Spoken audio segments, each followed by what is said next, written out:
వేదాంతం పరిచయం పరిభాష సూత్రాలు. శాస్త్రంలో రెండో స్థాయికి చెందినటువంటి గ్రంథాలు సూత్రాలు. ప్రాథమిక గ్రంథాలు 4 వేదాలు, అవి అపౌరుషేయం. ఈ 4 వేదాలని వివరించి విడమర్చి చెప్పడానికి మనకి ఎన్నో ద్వితీయ గ్రంథాలున్నాయి. వాటిని గొప్ప ఆచార్యులు రాశారు. వాటిని పౌరుషేయ శాస్త్రం అంటారు. ద్వితీయ గ్రంథాలు ఎందుకు? వేదం చాలదా? వేదాల్లో భావాలు స్పష్టంగా ఉండవు. వాటి గురించి స్పష్టంగా చెప్పడానికి వేరే గ్రంథాలు కావాలి.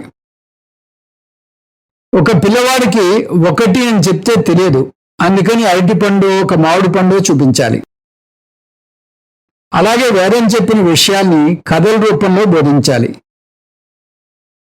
ఇంకొక కారణం, వేదాల్లో బోధించినవి ఒక క్రమ పద్ధతిలో లేవు. అవి ఒక అడవిలో ఉన్నాయి. అందులో కూరలు, పూలు, పండ్లు ఉన్నాయి, కానీ ఒక చోట లేవు. 4 ఆశ్రమాల్లో మనిషి ఆచరించాల్సిన ధర్మాలు ఉన్నాయి, కానీ ఒక చోట ఒక పద్ధతిగా లేవు. ద్వితీయ గ్రంథాలు ఆ పని చేస్తాయి. వాటిని సూత్రాలు అంటారు. వాటిలో మొదటివి సూత్రాలు. సూత్రాలు అంటే ఒక్కొక్క సూత్రంలో ఒక చిన్న పదమో ఒక వాక్యమో ఉంటుంది. అల్పాక్షరం అసందిగ్ధం సారవత్ విశ్వతోముఖం.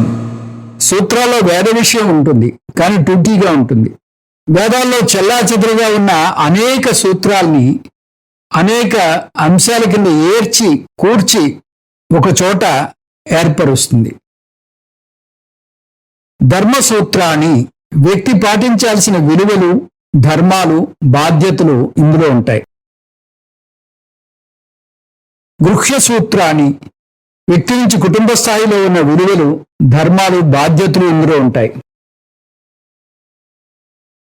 శ్రౌత సూత్రాన్ని కుటుంబం నుంచి సామాజిక స్థాయిలో ఉన్న విలువలు, ధర్మాలు, బాధ్యతలు ఇందులో ఉంటాయి.